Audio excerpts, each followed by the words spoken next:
lady at 46 South Road. 46 South Road. Go on the website, you'll be shocked how many people are waiting on the waiting list to get a Tesla Model 3. So I tried out the Model X just to get a feel of the power and how fast this car is. But you know, I was disappointed because of information I found out. Now, even though the biggest selling pitch for Tesla is that the car drives itself with the autopilot can only be engaged when you're on the highway. It is actually illegal, and it has not passed legislation for it to be used during normal roads. Wherever there's pedestrians occupying, wherever there's signal lights, wherever we basically drive our cars predominantly most of the time, you're not allowed to use, or that software is not usable for those streets. You can only use it on the highway.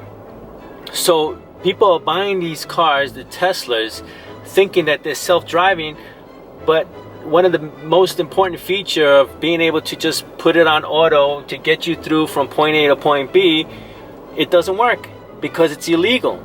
So it could take months or years, but Tesla doesn't tell you that. They don't disclose, or if they do disclose, it's in the fine print somewhere in a small disclaimer. It's not something that they show on their website in bold letters indicating that the autopilot may be used on highways but not on normal roads, because a lot of people would probably get off the waiting list. Now, everything in life has a manual. The cars come with the manual, and if you don't read the manual, then you don't know what the car can do. Now, if you don't do enough research, basically I took the Tesla out for a test drive out in Scottsdale, Arizona, and I found out a lot of this information. Now, when I did put the vehicle on auto drive or autopilot on the highway, I tried a maneuver with the autopilot on. Basically, they want you to have your hands near the steering wheel. This is what's recommended, so that this way they can kind of like say they're not liable if something happens, because they recommend that you have your hands in this position around the steering wheel. Now, when you're going to change a lane, you have to signal, and the car will make the lane change when it's appropriate. But you still have to mess with the signals to get the car to move side to side. Not only that, I tried making a signal as soon as the car was close in the blind area of my car, to see if it would take the lane change, and it did. It was scary. I flicked the signal as I knew the car was getting close to the blind side to see if this vehicle, if the new Tesla would prevent me from changing lane, and it did not. And I asked the test driver instructor or whatever of the dealership, of the showroom I should say, why it did that. He said, well, if it's in a blind spot, it doesn't see it. I didn't understand that. I thought this car was supposed to drive itself. I thought it was supposed to be safe. But I flicked the switch for the signal.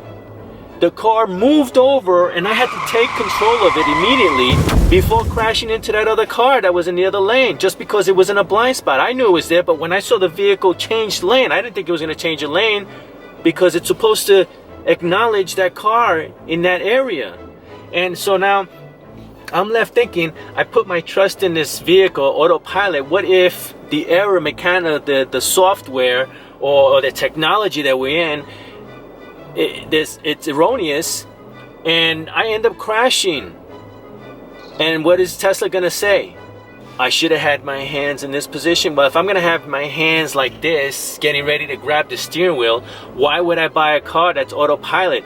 I want to be able to go like this. I want to be able to text. I want to be able to call. I want to be able to do whatever with my hands free. Isn't that the purpose of autopilot? So you don't have to be so purposely engaged in everything? Well, you need to do more research.